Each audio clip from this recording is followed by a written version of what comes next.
Snippet feature in Python IDEs. Let me give you some examples how the code snippet feature is used in Python IDEs. IDE, as explained in our first video, link shown in the right hand corner, integrated development environment where we write and run our Python code. Most modern IDEs possess some form of snippet creation and management. Since we use Google Colab, let me show you how to get snippets in our notebook. On your left side of your screen, you will find the coding symbol that looks like less than and greater than symbols. When you hover your mouse cursor over on this symbol, label of code snippet will appear. Click on it to open the menu of available built-in snippets in Google Colab. You can scroll on the menu to select from available snippets. Also, you can search for the snippet in the search bar. In the bottom part of the code snippet section, you will find more details about the selected snippet and description. Example, and the source code of the snippet.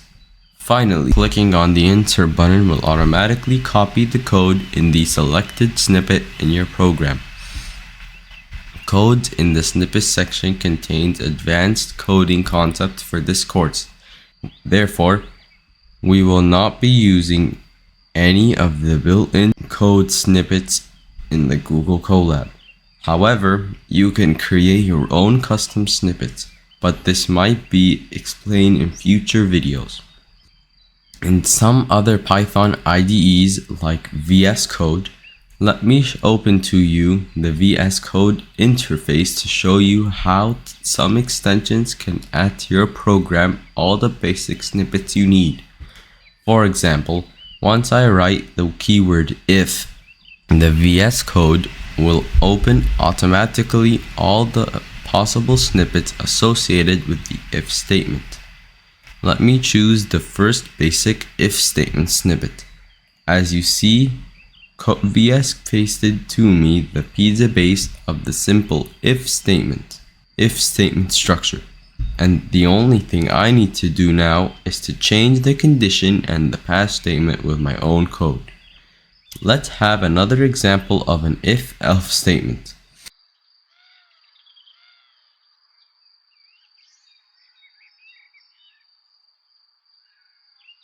And if-else statement.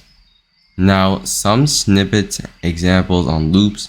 Once you write while keyboard, VS Code will open the while loop snippets option. When we select the first basic while statement, VS Code will paste the pizza base for the simple condition of while loop statement.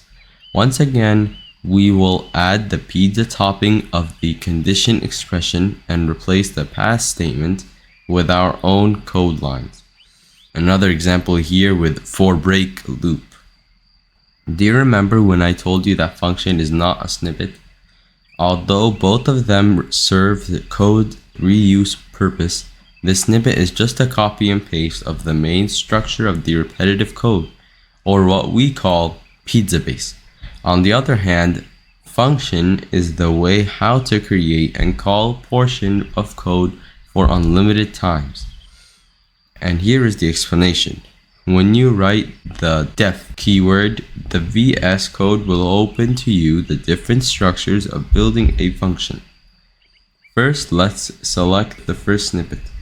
VS Code will paste the basic function snippet, where you just need to change the name in case you have, replace the args with your function inputs, and finally replace the pass statement with your function code. Another example here with function snippet that has arguments or inputs with default value.